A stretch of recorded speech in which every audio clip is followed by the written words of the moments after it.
And welcome back to my channel again. I have talked about journal pathology in the previous video. That was part 1.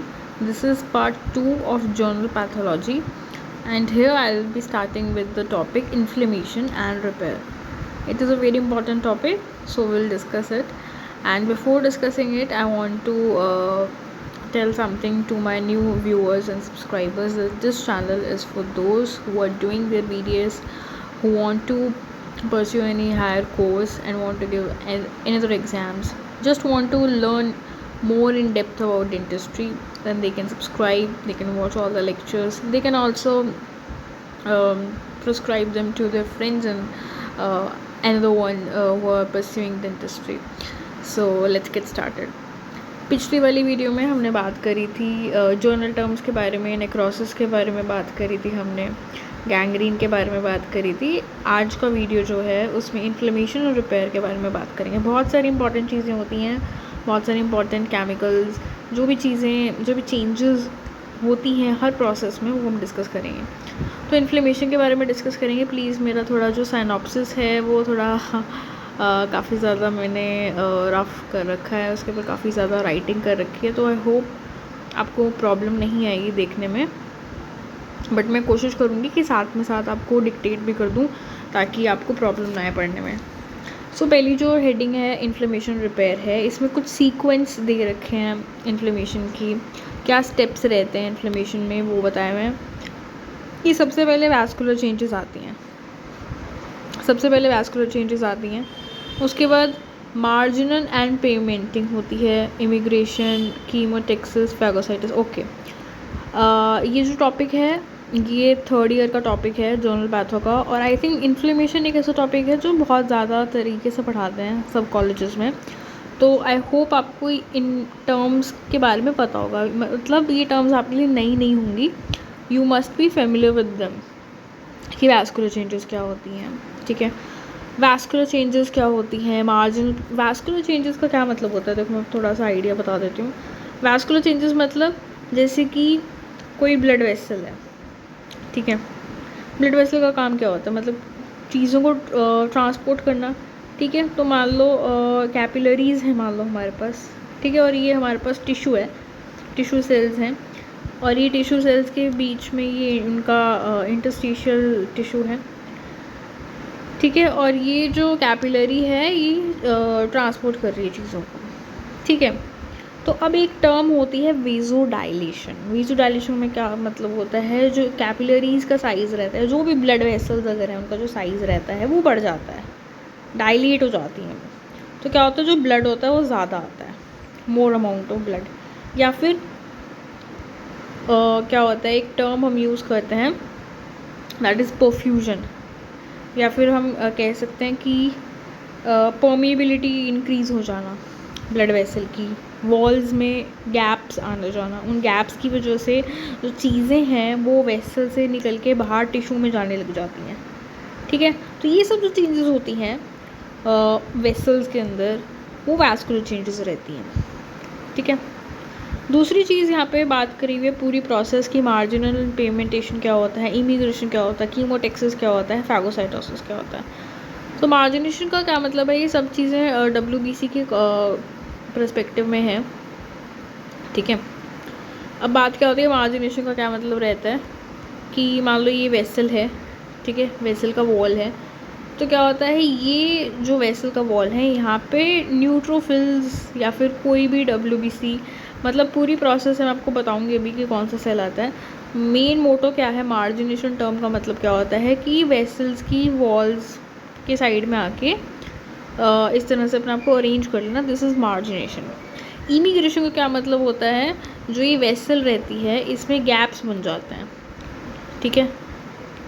In gaps से क्या होता है, ये जो हमारे sales होते हैं ये इन गैप्स के थ्रू निकल के बाहर आ जाते हैं. This is called as immigration.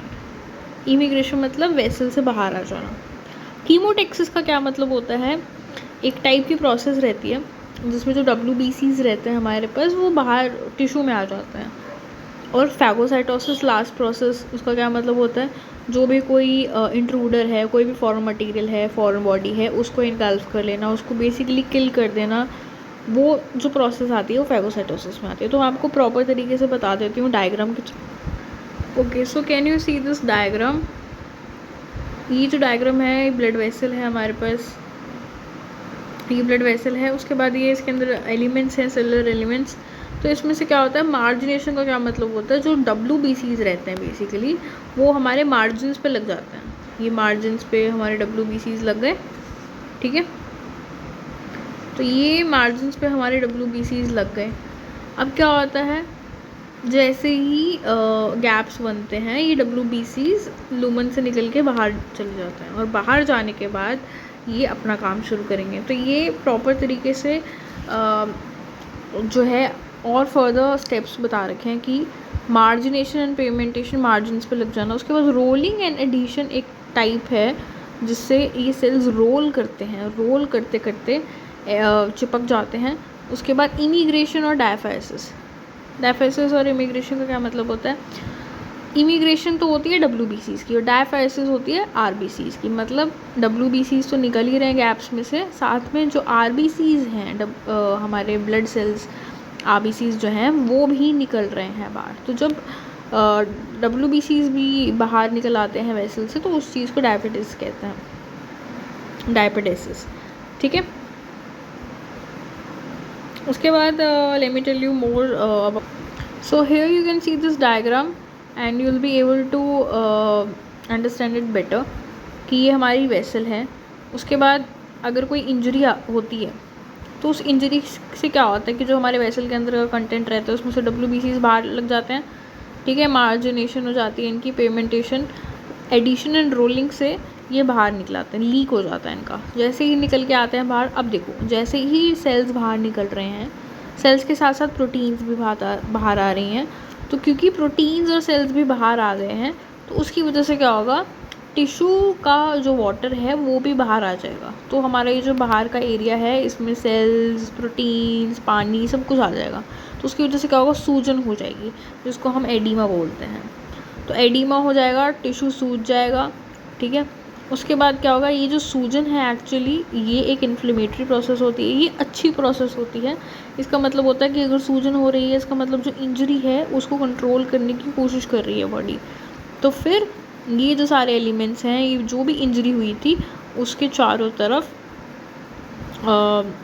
उसको प्रॉपर्ली ठीक करने की कोशिश करते हैं। अगर कोई बैक्टीरिया है या कोई इन्वेडर है तो उसको फेगोसाइटोसिस प्रोसेस से ख़त्म कर देते हैं, ठीक है। तो ये एक्यूट इन्फ्लेमेटरी प्रोसेस के सीक्वेंशियल इवेंट्स हैं, सीक्वेंसेस हैं, ठीक है।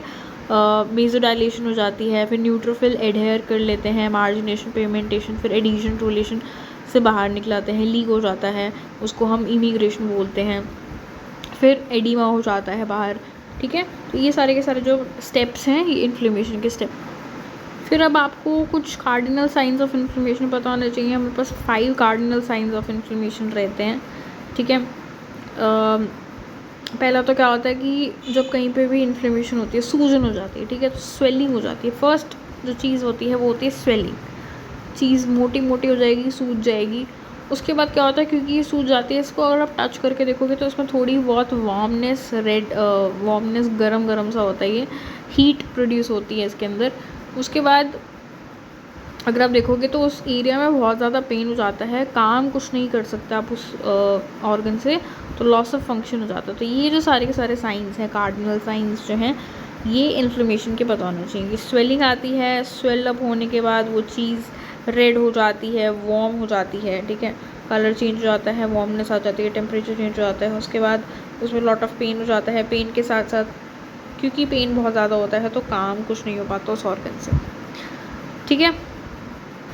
तो यही कार्डिनल साइंस यहाँ पे भी बताए हुए हैं।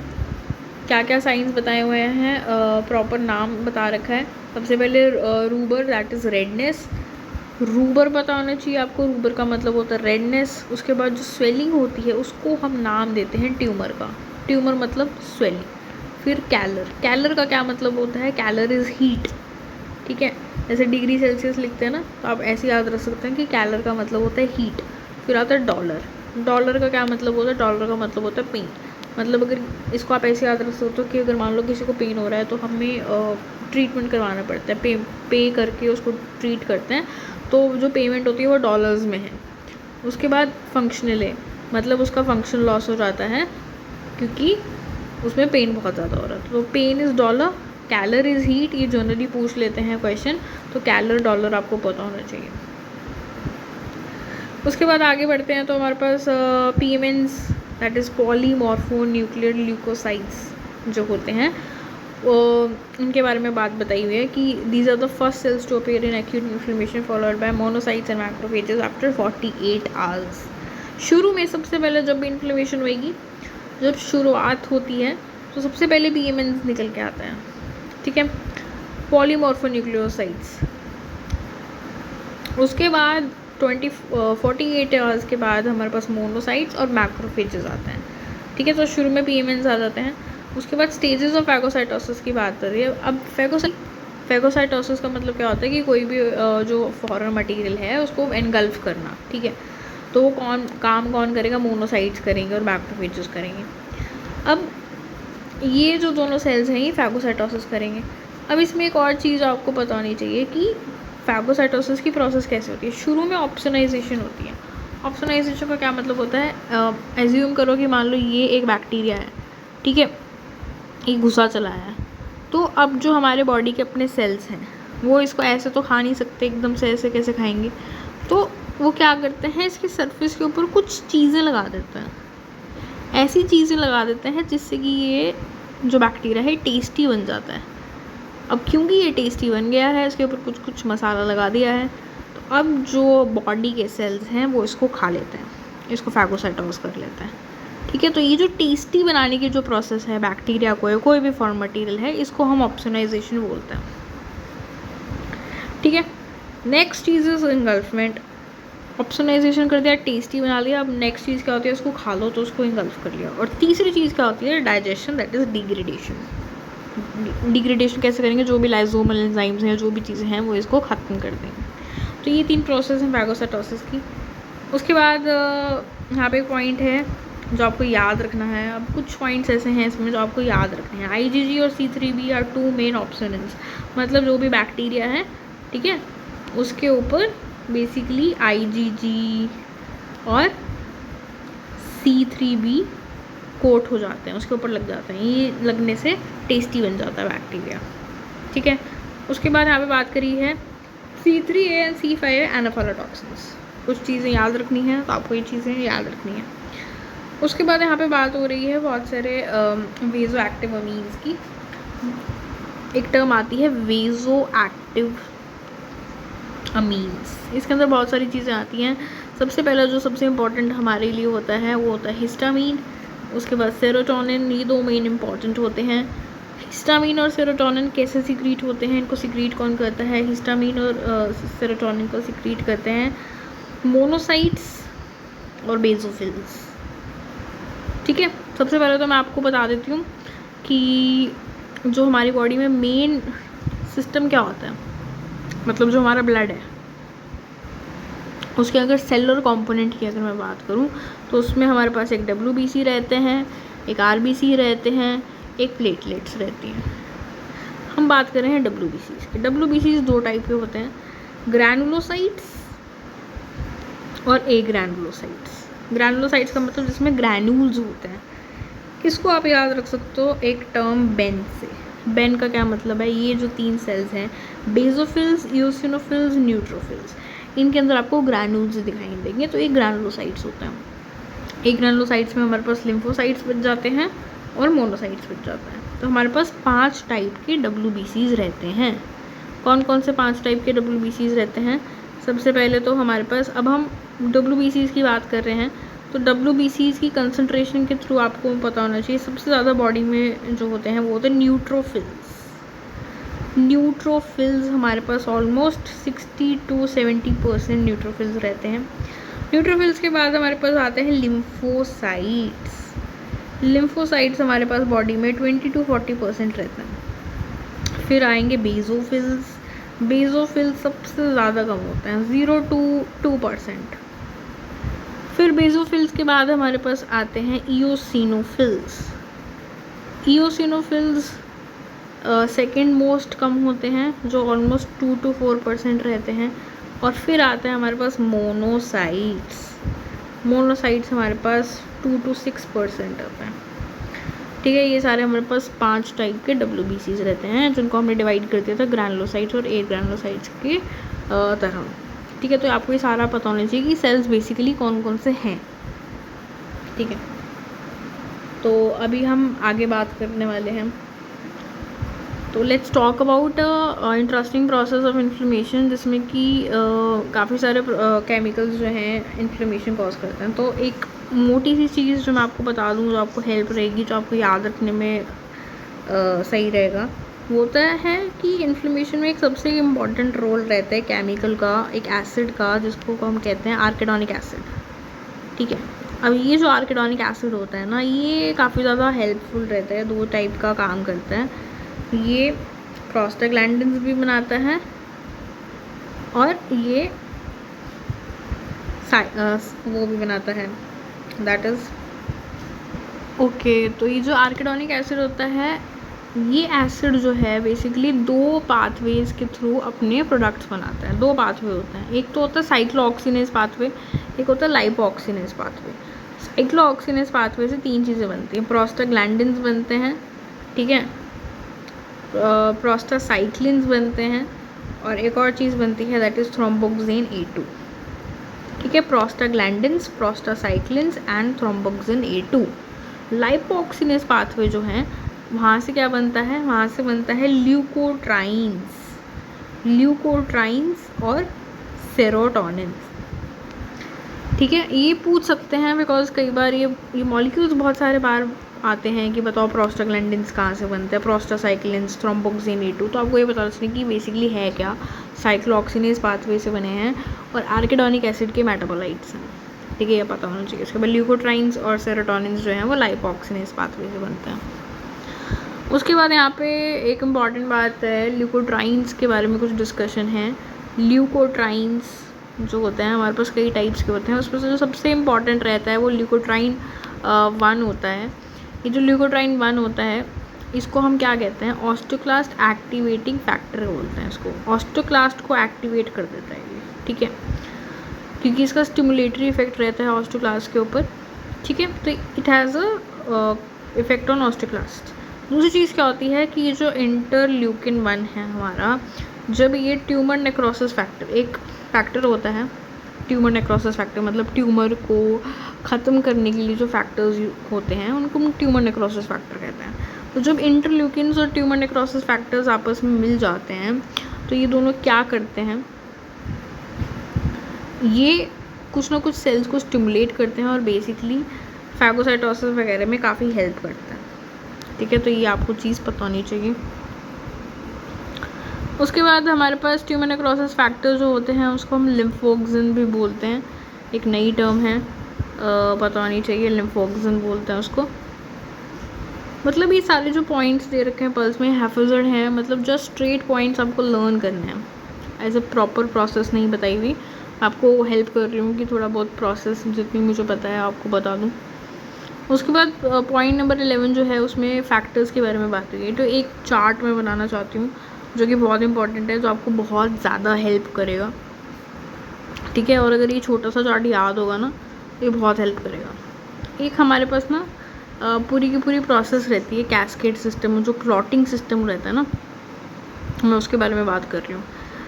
एक बार ना ये आप अगर नोट करना चाहो तो कर लो, बिकॉज ये बहुत इंपॉर्टेंट है। क्लॉटिंग पूरा का पूरा कैस्केड सिस्टम है। अब देखो क्या होता है, हमारे पास ना क्लॉटिंग फैक्टर्स होते हैं, ठीक है। अब हमारे पास 2 टाइप के पाथवे होते हैं, एक होता है एक एक्सट्रिंसिक पाथवे, एक होता है इंट्रिंसिक पाथवे। जो एक्सट्रिंसिक पाथवे है उसको हम प्रोथ्रोम्बिन पाथवे भी बोलते हैं, और जो इंट्रिंसिक पाथवे है उसको हम APTT या फिर PTT भी बोल देते हैं, ये वाला पाथवे बोलते हैं, दैट इज़ APTT और PPTT। नेक्स्ट क्या होता है, अब ये 2 पाथवेज होते हैं, ये दोनों पाथवेज में हमारे पास कुछ क्लॉटिंग फैक्टर्स होते हैं। इसमें जो क्लॉटिंग फैक्टर्स होता है वो होता है क्लॉटिंग फैक्टर नंबर 12, फिर क्लॉटिंग फैक्टर 12 से बनता है क्लॉटिंग फैक्टर 11, क्लॉटिंग फैक्टर 11 से बनता है क्लॉटिंग फैक्टर 9, फिर उससे बनता है क्लॉटिंग फैक्टर 8। ये इस हिसाब से बनते हैं। उसके बाद क्या होता है, ये क्लॉटिंग फैक्टर्स सारे के सारे इंट्रिंसिक सिस्टम का पार्ट है। फिर ये इंट्रिंसिक सिस्टम से जा कर के डायरेक्ट बनते हैं clotting factor number 5, clotting factor number 10। Clotting factor 10 के बाद बनता है क्लॉटिंग नंबर 5, फिर 2, फिर 1। ठीक है, तो ये वाला जो पाथवे है दिस इज़ कॉमन पाथवे, इसको हम TT भी बोल देते हैं, प्रॉपर थ्रोम्बिन टाइम। उसके बाद जो एक रह गया हमारा pathway that is about extrinsic pathway, उसमें सिर्फ फैक्टर नंबर 7 होता है। ठीक है, वो फैक्टर नंबर 7 जो है कन्वर्ट हो जाता है फिर 10, 5, 2, 1 चलता है। और इसमें क्या होता है 12, 11, 9, 8, फिर वो कन्वर्ट हो जाता है 10, 5, 2, 1। ठीक है, तो ये हमारे पास फैक्टर्स हैं। तो आपको इसमें क्या याद रखना होता है, कई बार पूछ लेते हैं कि भी कौन सा पाथवे में कौन सा फैक्टर यूज़ करते हैं। तो इंट्रिंसिक जो पाथवे रहता है ना हमारा, उसके अंदर 12, 11, 9, 8, फिर 10, 5, 2, 1 रहता है। तो अगर आपसे प्रॉपर इंट्रिंसिक पूछ लेंगे तो आपको ये सारा बताना है, एक्सट्रिंसिक पूछ लेंगे तो ये सारा बताना है, दैट इज़ 7, 10, 5, 2, 1।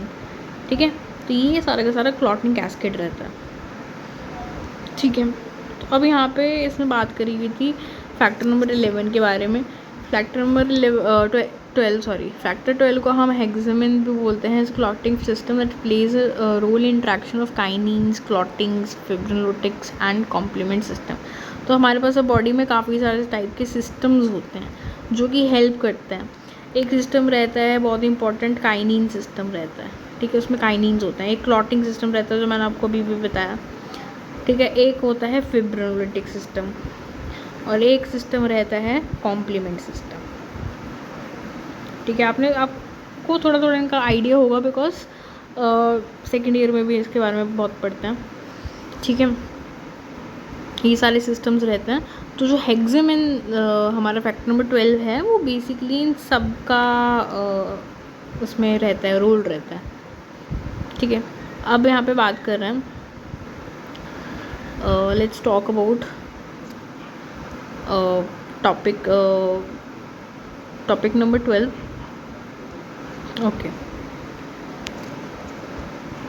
सो यहाँ पे बात करी हुई है इन्फ्लेमेशन से इंक्रीज वैस्कुलरिटी होती है। ये तो मैंने आपको बताया था, वैस्कुलर चेंजेस के अंदर ना वैस्कुलरिटी परम्यूलिटी बढ़ जाती है। ये टेबल्स आपको याद करनी है, बहुत इंपॉर्टेंट है। यहाँ पे बता रखा है कि भी कौन कौन से इन्फेक्शन में कौन सा सेल बढ़ जाता है, तो बहुत ही इंपॉर्टेंट है क्योंकि कई बार क्वेश्चन पूछ लेते हैं कि वायरल में लिम्फोसाइट्स बढ़ जाते हैं। जो लोगों को वायरल फीवर रहता है या फिर वायरल इन्फेक्शंस होते हैं उसमें कैसे पता करेंगे कि ये वायरल है, उसमें लिम्फोसाइट्स बहुत ज़्यादा बढ़ जाएंगे। पैरासिटिक इन्फेक्शंस अगर होंगे तो ईओसिनोफिल्स बहुत ज़्यादा बढ़ जाएंगे। पैरासिटिक याद रखना है आपको, पैरासाइट्स का अगर कोई इन्फेक्शन रहेगा तो ईओसिनोफिल्स का काउंट जो है वो बढ़ जाता है।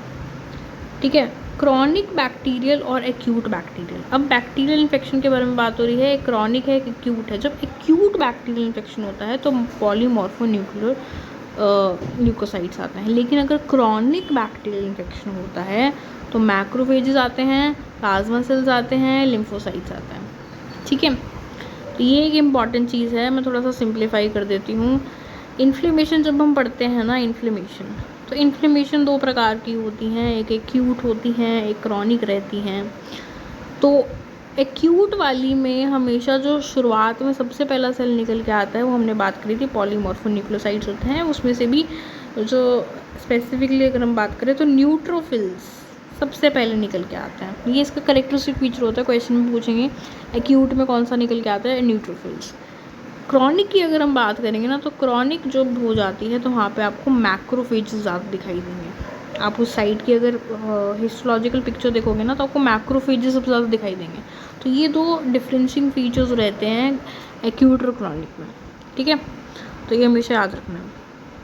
उसके बाद कुछ टर्म्स हैं, बैक्टीरियमिया, सेप्टिसीमिया, पाइमिया। पाइमिया सबको पता होता है क्या होता है, मैं बता देती हूँ। बैक्टीरियमिया बेसिकली क्या होता है, नॉन मल्टीप्लाइंग बैक्टीरिया होते हैं ब्लड में। बैक्टीरिया होता है ब्लड में, बैक्टीरिया पाया जाता है, मतलब बैक्टीरियल इन्फेक्शन हो जाता है ब्लड में, लेकिन वो मल्टीप्लाइंग नहीं होता, जितना काउंट गया है उतना ही रहता है।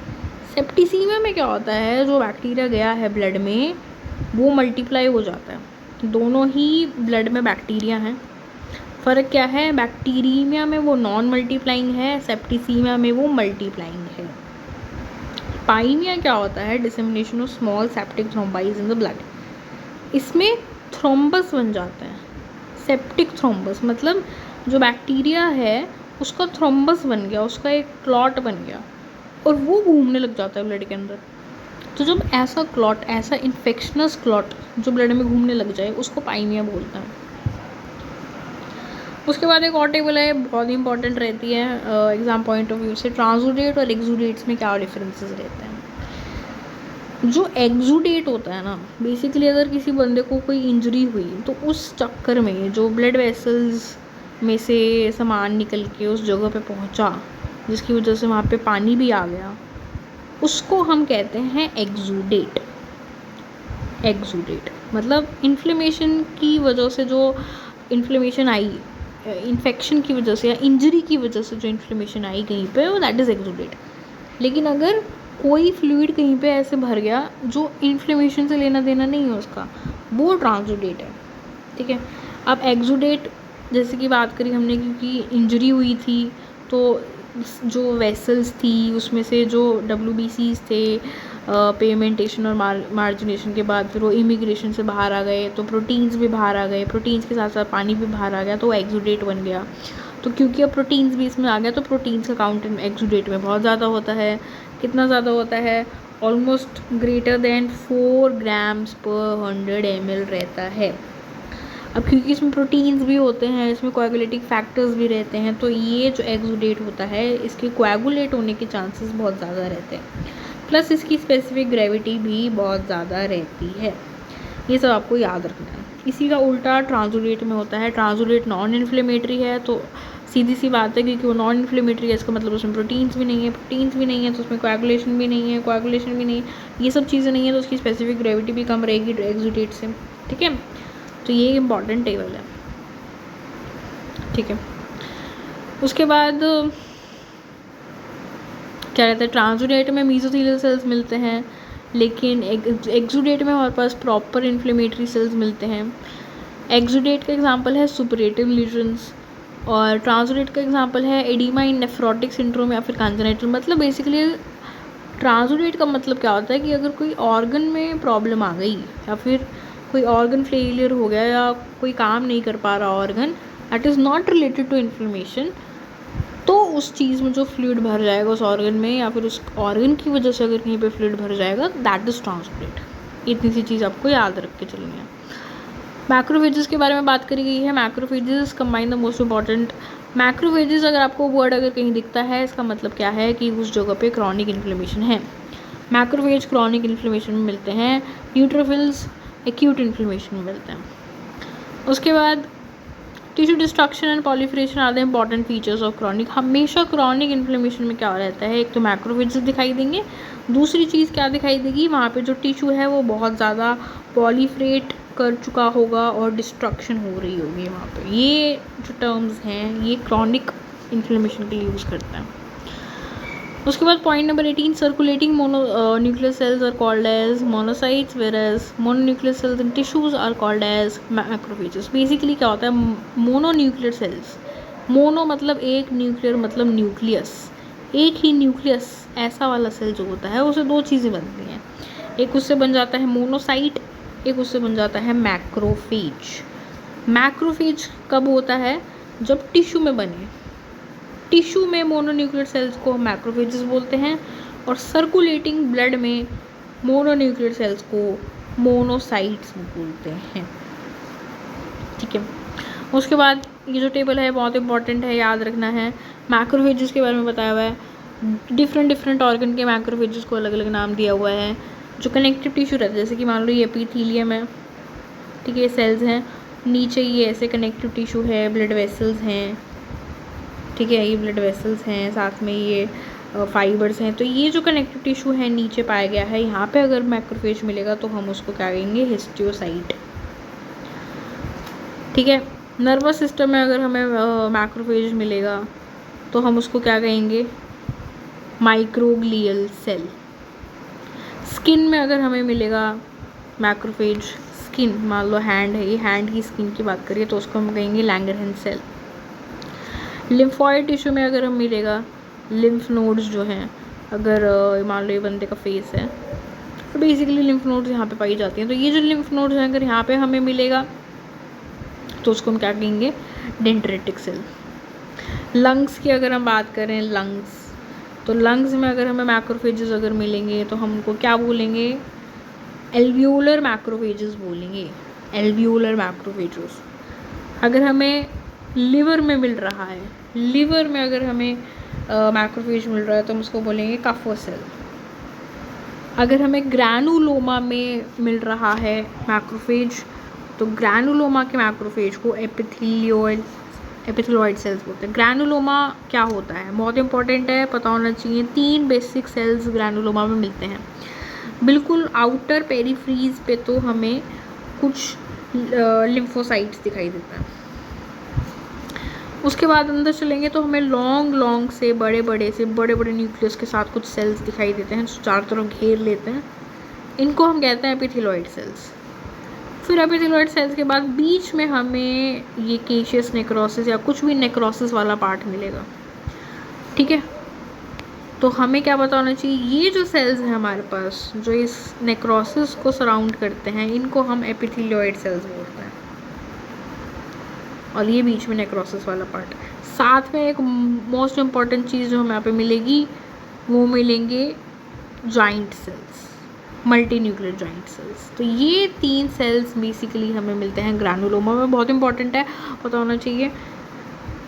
उसके बाद जॉइंट सेल्स के बारे में ही डिस्कशन है नेक्स्ट टेबल में। Giant cells foreign body giant cells होते हैं, लैंगरहैंस जॉइंट सेल्स होते हैं, ठीक है।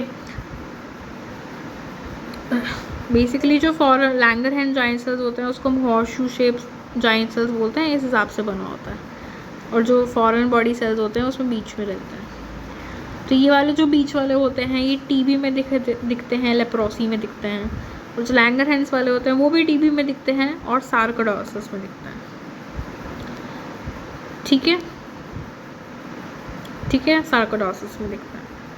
उसके बाद और टाइप के जॉइंट सेल्स होते हैं, जैसे कि टॉर्टन टाइप का जॉइंट सेल होता है, Aschoff giant cell, Reed Sternberg, tumour giant cell, इनके बारे में देख लेते हैं। जो टॉर्टन वाला जॉइंट सेल रहता है वो कहाँ मिलेगा, टॉर्टन वाला जॉइंट सेल ज़ैंथोमा नाम की डिजीज़ में मिलता है। एस्ट्रोफ वाला जॉइंट सेल्स जो है वो रूमेटिक नोड्यूल में मिलेगा। एस्ट्रोफ आपको बस नाम याद रखना है, एस्ट्रोफ जो वर्ड है वो जॉइंट सेल के लिए है, एस्ट्रोफ। रीड स्टर्नबर्ग सेल बहुत इंपॉर्टेंट सेल है, सबको पता है। हॉजकिन लिम्फोमा सबने पढ़ा होता है, हॉजकिन लिम्फोमा में रीड स्टर्नबर्ग सेल्स दिखते हैं, वो बेसिकली जॉइंट सेल्स होते हैं। सॉफ्ट टिश्यू सार्कोमा जो होते हैं उसमें जो जॉइंट सेल्स दिखते हैं वो भी एक टाइप के जॉइंट सेल्स होते हैं, ठीक है। तो ये सारे जॉइंट सेल्स के नाम आपको पता होना चाहिए, Touton, Aschoff, Reed Sternberg, Langerhans, foreign, these are all the types of giant cells. उसके बाद जो नेक्स्ट टेबल है उसमें एक्सुडेट की बात करी हुई है, ठीक है।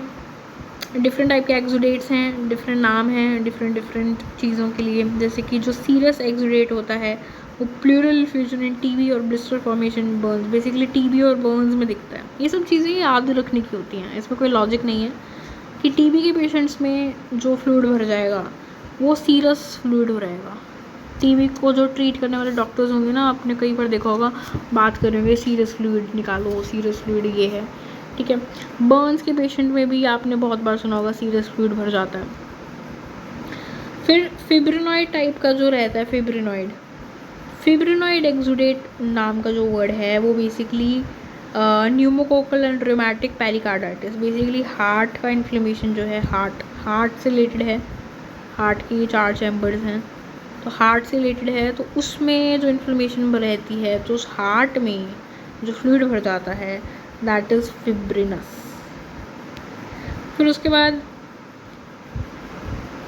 और नाम हमारे पास यहाँ पे निकल के आते हैं। पुरुलेंट और सुपरेटिव टाइप का जो एक्सुडेट है, पुरुलेंट सुपरेटिव मतलब उसमें पस है, तो वो कहाँ पे दिखेगा, कहीं पे भी अगर एब्सेस बन रही होगी तो वहाँ दिखेगा। एक्यूट अपेंडिक्स में भी दिखाई देता है, तभी तो अपेंडिसाइटिस बहुत ही डेंजरस होता है, बिकॉज उसमें ऐसी पस होती है तो वो बहुत इन्फेक्शनस होती है। हेमरेजिक टाइप का एक्सुडेट दिखता है जिसमें कि ब्लड भी आ जाता है।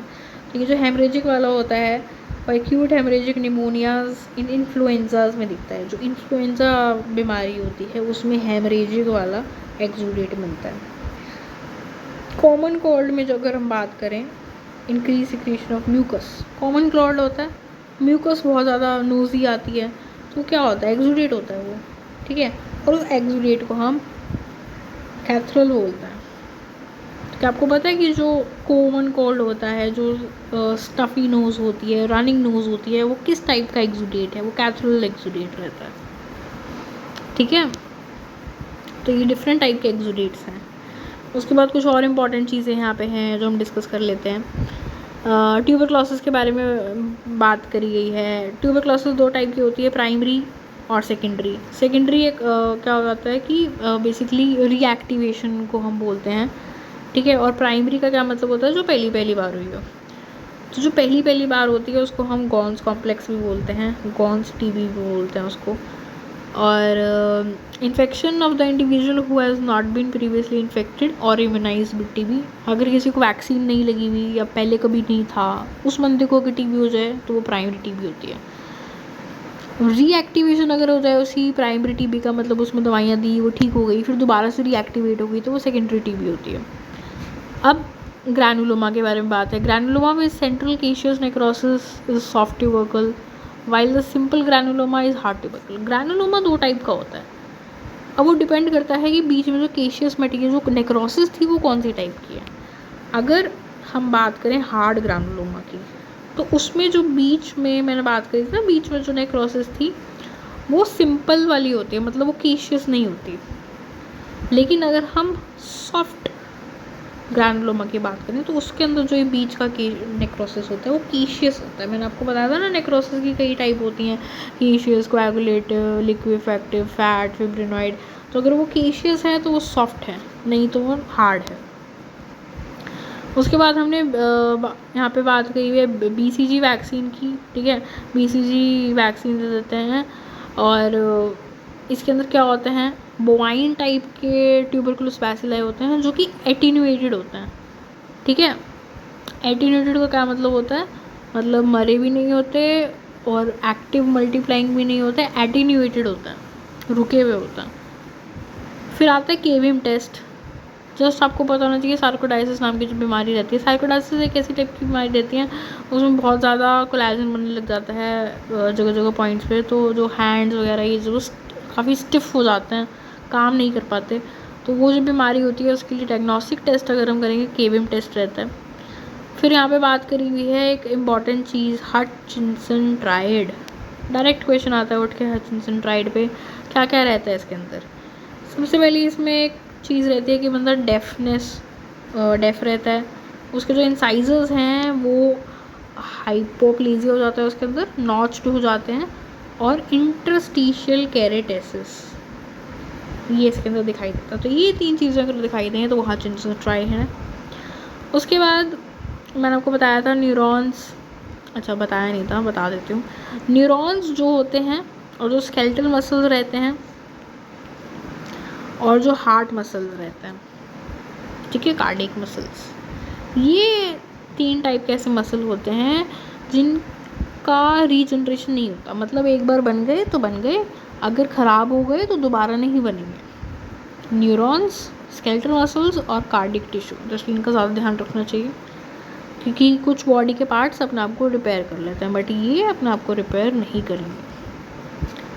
वूंड कॉन्ट्रैक्शन के बारे में आपको पता होना चाहिए। वूंड्स चैप्टर भी बहुत पढ़ते हैं लोग, बहुत कुछ पता होता है वूंड्स के बारे में। तो wounds primary, secondary, primary intention, secondary intention, टर्जरी intention सबको पता होता है। अब वूंड्स में एक प्रोसेस होती है कॉन्ट्रैक्शन, ठीक है, ये बेसिकली सेकेंडरी हीलिंग का पार्ट रहती है। प्राइमरी वाले में तो कॉन्ट्रैक्शन की ज़रूरत नहीं पड़ती, सेकेंडरी वाले में कॉन्ट्रैक्शन होती है and it is not seen in primary, and wound contraction is due to myofibroblasts present in the granulation tissue।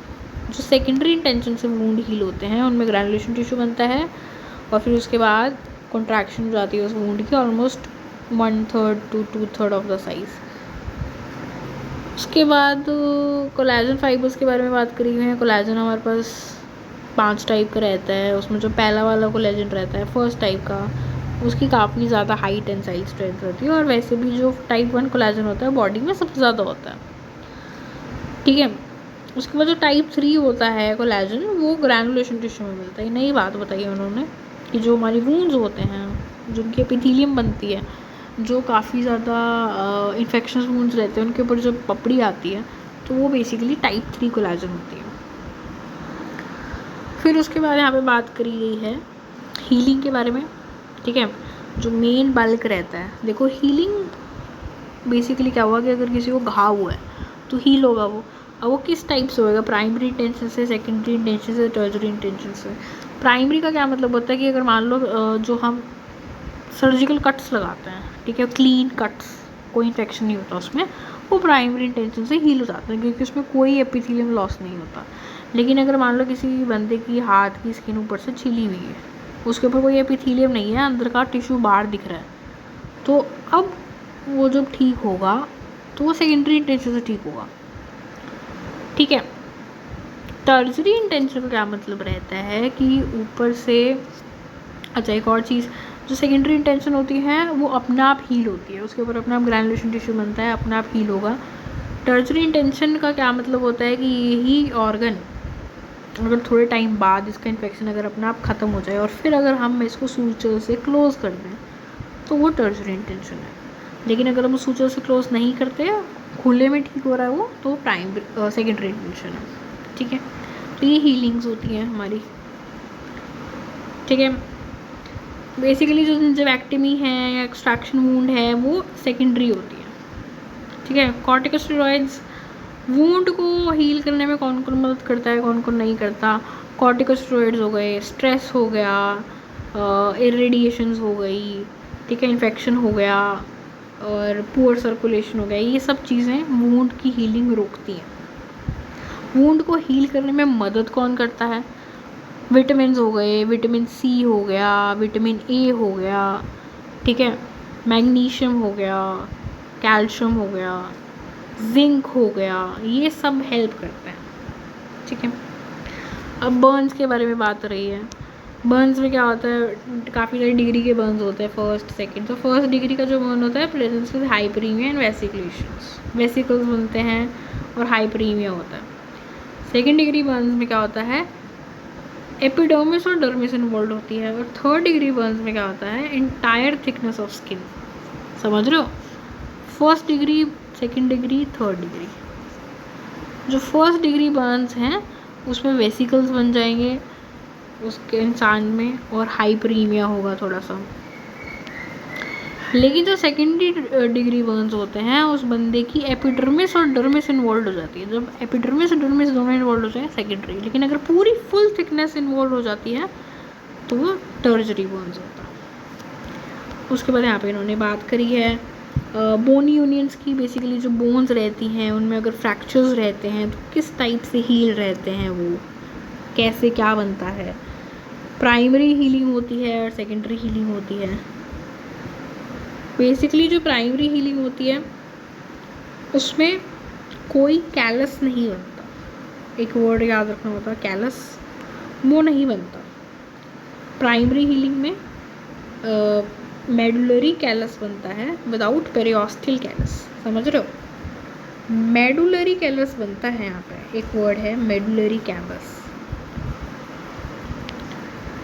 Medullary callus वो बनेगा, लेकिन पेरियोस्टल कैलस नहीं बनेगा। लेकिन वहीं पे सेकेंडरी में क्या होता है, उल्टा हो जाता है, ठीक है। तो ये चीज़ आपको पता होनी चाहिए। Secondary bony union is a common process of fracture healing and it occurs with the formation of procallus, ठीक है, that is periostal callus, osseous callus and remodeling। Secondary healing में रीमॉडलिंग भी होती है, ठीक है। तो थोड़ी सी बेसिक्स चीज़ें थी, बहुत ही बेसिक पॉइंट्स थे अलग अलग तरीके से, तो आपको ये सारे पता होने चाहिए धीरे धीरे। अगर आपको ऐसा लग रहा है कि ये तो बहुत डिफ़िकल्ट है, मुश्किल है, तो ऐसा कुछ नहीं है। ये सारे के सारे मेन पॉइंट्स होते हैं, वो सब पता होने चाहिए। और अगर आपको ये सारे पॉइंट्स याद हो जाएंगे तो आपको ऑब्वियसली क्वेश्चंस हो जाएंगे, ठीक है। सो मिलते हैं नेक्स्ट वीडियो में, एंड तब तक के लिए आप पढ़ते रहिए। कोई डाउट्स हैं तो you can ask me in the comments, and if you like it, if you find it helpful, then please like it and subscribe. So मिलते हैं नेक्स्ट वीडियो में, तब तक के लिए stay motivated and keep learning. Bye bye.